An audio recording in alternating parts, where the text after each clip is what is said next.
AquaChanger 240 from Lepa is designed to complement your CPU overclocks with superior thermal dissipation and performance. Dual convex blades on the 120mm fans deliver high volume airflow at low noise, and the protrusive copper plate deploys more coolant for efficient CPU hotspot elimination. Click the link in the description to find out more. What's up guys? So those of you who follow me on Instagram and the Twitters know that I recently picked up a GTX 980 Ti because reasons. And if you somehow missed the big launch of Nvidia's latest high-end graphics card, here is a hammer to break through the rock you live under. Now that you've all arrived at the surface, I'll be showing off some 4K benchmarks of this reference card from Gigabyte to see how she games. Also, for the rock dwellers who haven't already watched countless other YouTube videos on this card, allow me to briefly explain.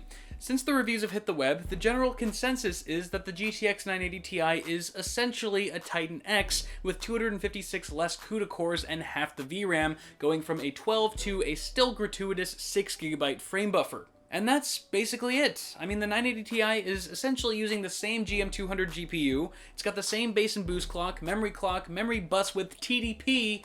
Even the reference cooler mimics that of the Titan X, with the exception of shroud color and the stamped 980 Ti branding, of course. With so many spec-for-spec similarities, it's no surprise that numerous tests online have already shown little to no performance gap between Nvidia's two leading cards. It would almost appear as though the biggest difference here lies in the pricing. With the Titan X costing a small fortune of around $1,000, the 980 Ti comes at an unbelievably competitive retail price of just $650, just $250 more than the recently discounted GTX 980 and $350 cheaper than the Titan X. Unfortunately, like most folks, I don't have a Titan X, nor do I have a GTX 980 on hand, because, as Barnacles would say, we're poor people and heinously ugly.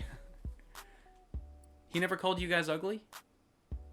So although I won't be comparing these three cards directly, I did run the 980 Ti through 6 different games at resolutions up to Ultra HD to see if this is the first reasonably priced card aimed at 4K gaming that we've been waiting for. Beyond Nvidia's promise of a smooth 4K experience, the GTX 980 Ti also comes DirectX 12 ready for Windows 10, so you get to take full advantage of the new API. Finally, Nvidia has made some headway in the VR scene with the card's multi-res shading technology, which optimizes the rendering process in order to yield up to 2 times the pixel shader performance. While these are both undoubtedly exciting developments, at this point I'm just a tad more interested in the card's current gaming performance. So to set the stage, all testing was done in my Define R5 system with a 5820K and 16 gigs of DDR4 on Windows 8.1. All games were run at max settings with minimal to no anti-aliasing while I was eating a bag of Doritos.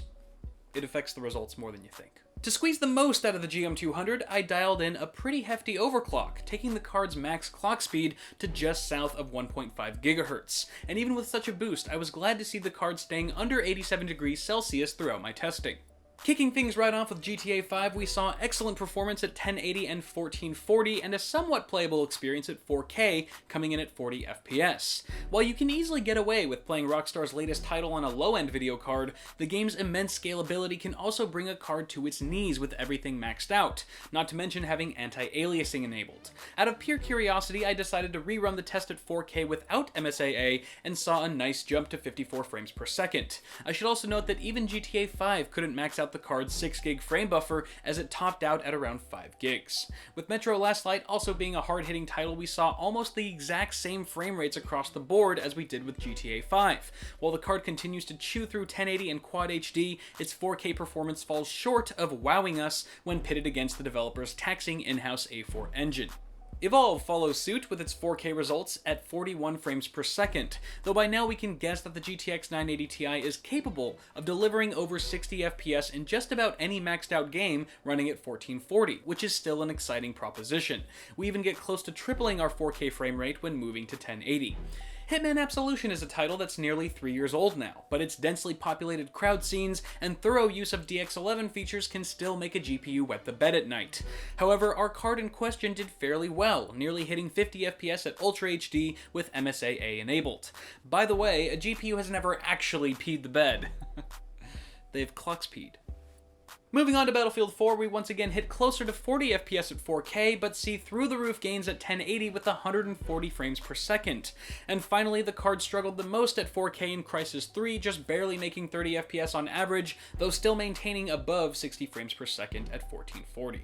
Alright, so Based on the results we've seen here today, new owners of the GTX 980 Ti might find the frame rates a little low for their tastes when pushing games to their fullest on their fancy 4K monitors. But if you're like most of us who are okay with taking the settings and filters down a notch or two, this is the most affordable card available that can give you fluid 4K gameplay without many compromises. To say I'm wildly impressed by the priced performance of this new card from Team Green is a heavy understatement.